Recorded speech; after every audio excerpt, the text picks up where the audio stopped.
The chances the United States military could get involved in a major war with a near-peer adversary are the highest they've been in 80 years. At the same time, the U.S. military is the smallest and most underprepared it's been to fight a major conflict since the end of the Cold War 35 years ago. That's not my analysis, nor is it coming from some political figure trying to drum up votes.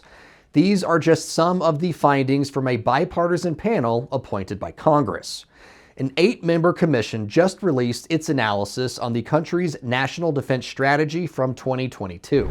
In the report, the commission says the U.S. public are largely unaware of the dangers the United States faces or the costs, financial or otherwise, required to adequately prepare for a global conflict.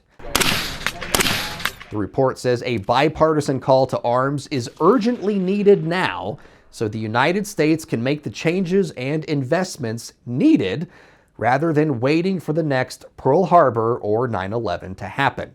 Former California Congresswoman Jane Harman chaired the commission. She says the country's most recent national defense strategy was written before the war in Ukraine kicked off, which means it doesn't account for the budding relationships between Russia and China, Russia and North Korea, nor Russia and Iran's growing ties. Instead of calling Russia an acute threat, the commission says Moscow poses a chronic threat to global peace and stability. The commission calls China the #1 pacing challenge for the U.S. military and criticizes current and past presidential administrations and congressional bodies for letting the U.S. military advantage in the Pacific slip away. The report doesn't just offer dire descriptions of the world we find ourselves in, though. The commission did propose some solutions.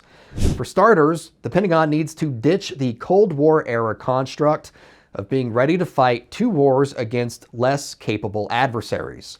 Instead, the commission says the U.S. military should embrace the idea of a multiple theater force construct because the threats posed by adversary nations are changing.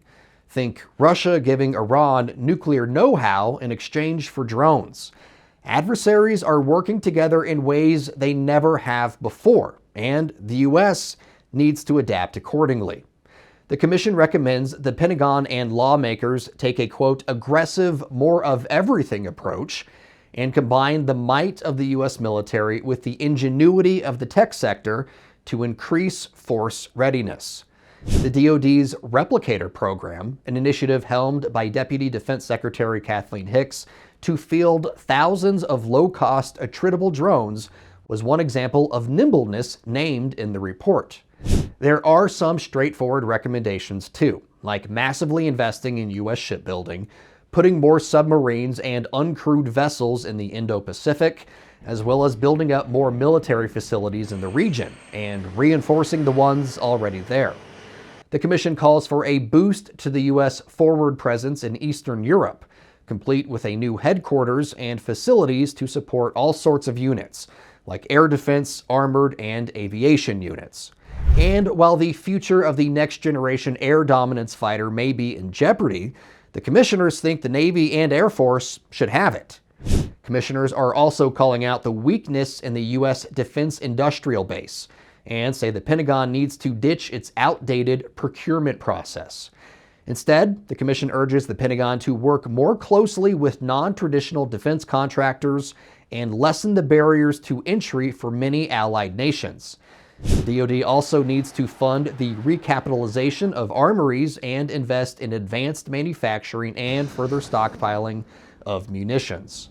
Ambassador Eric Edelman, the vice chair on the commission, says the United States can't confront the biggest threats since the height of the Cold War with the smallest military in a generation, historically low defense spending, and an atrophied industrial base.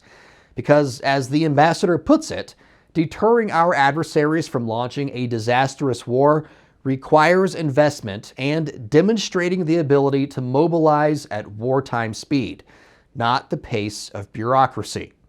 For Straight Arrow News, I'm Ryan Robertson. For more on the state of the U.S. military and our involvement in Europe and the Indo-Pacific, be sure to download the Straight Arrow News app today or log on to san.com.